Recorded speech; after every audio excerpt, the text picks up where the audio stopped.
Hey, what's going on, guys? Welcome to, I don't know what to call this, but I had a calling to kind of feel like doing it. Um, this book I wrote last year was about my time in where I started facing a downfall, facing a time where I really didn't understand myself, facing a time where I wanted to commit suicide. And I got to the point where I was almost there. I went out with the attempt, and luckily I was saved by something.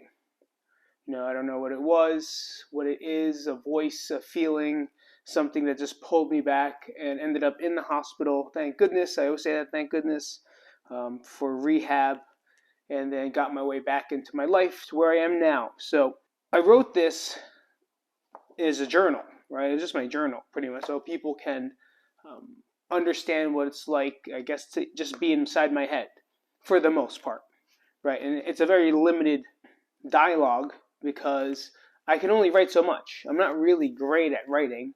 I'm really good at talking. I'm really good at doing this. So what I want to do is I'm going to take a couple excerpts or journal entries for the day and kind of explain what is I'm feeling. Right? Even if you have the book, follow along. If you want to get the book, it's on Amazon. It's called I'm Not Okay. I'm not selling it at all. I just know that each and every day in one of your guys' life, there can be struggle. There can be happiness. There can be sadness. There can be anger. There can be confusion. Right? There could be, I don't care anymore. I give up. So I just want to go through it and let's see what it does. I've been putting it off for many days and months and years because I'm embarrassed, but I'm going to do it. Okay. So pretty simple. Chapter 1, it pretty much goes by month. And the first time I started writing was in March. A little backstory here. In March, I've been journaling before this, right? But in March was the beginning of the pandemic. I owned a gym. I was trying to keep it alive. I actually didn't believe in COVID at all. And now I'm here reading you my journal entries from there. And then I'm going to give you a little bit of a take when it gets to a point. If I cry, I cry. If I get mad, I'm mad. If I laugh, I laugh. I have not read this. So if it's like you and you're not ready to read it, you don't have to. Let's get to this. March 16th, 2020. The gym was forced to close due to COVID-19. What the fuck is COVID anyway? Everyone is so fucking scared for no reason at all. The media is making this more than it needs to be. Man, we'll be back in no time. This is just a little speed bump for us. Get to work. I was completely making fun of people that were coming in from the city, and I have one girl in particular, her name was Raina. She was the first person I witnessed wear a mask, and she works in the city, and I believe it's for Fox Sports Network, maybe not anymore, but anyway, she came in and she had a mask on, and I have this picture in my phone still of her wearing a mask, and me making fun of her that why is she wearing a mask? What is she, from Chinatown? What's going on with you? Why do you even have this thing on, right? But she had it on, and she, to me, was the first person to really get it, that this was actually going to happen. Me, didn't care, didn't believe it. I opened the next morning, I cleaned up like nothing. I cleaned up like I normally do. There's no extra detergent, there's no extra disinfectant anywhere. I just didn't understand what was going on. March 17th, 2020. Our backs are up against the wall now. It's time to get creative. Sit and think. Write, draw, map out options. Take all the thoughts out of your head and onto paper, or even talk it out with someone you trust. Get your ideas out. Get your thoughts on paper. Create while you're stuck against the gate. Make something. Make it happen, Pete. You know you can.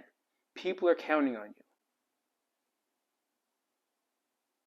to make this work. You have to make this work. Everyone is counting on you to make this work.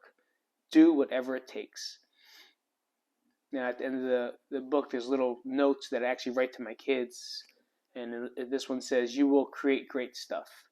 All right, so backstory here, March 16th, no one shows up to the gym. This was March 16th, I'm sorry, that day.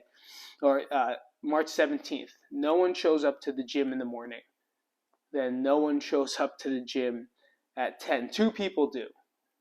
That's it, 2 people, a girl and a guy. they show up, and that was my last class that I've taught. Is that the last class I taught there? Oh my God, that might have been the last class that I taught there, because we weren't allowed inside after that. They shut us all down.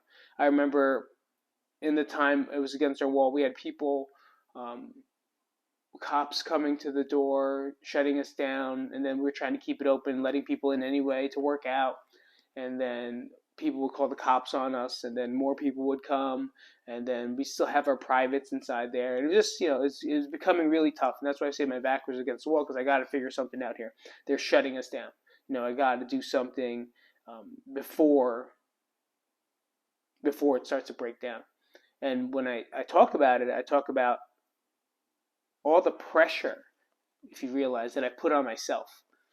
Right? I have to make it work. They're counting on you. They're counting on me. I have to make this thing work. I have to create something to keep this alive. I have to make sure everyone is happy. And it all starts there, from when it went down. This is a long one. This is when it went down. And I write to my kids, you will create great stuff, because I want them to understand the reason I write those little things is because this book was not made for me. It's not made for you. It was made for them.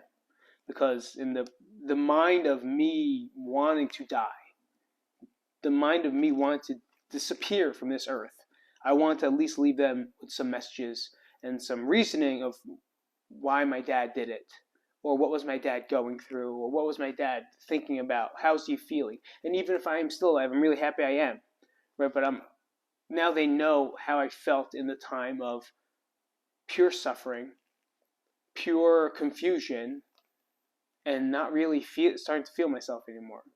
I was just getting number and number and number and number as the days and hours even went by.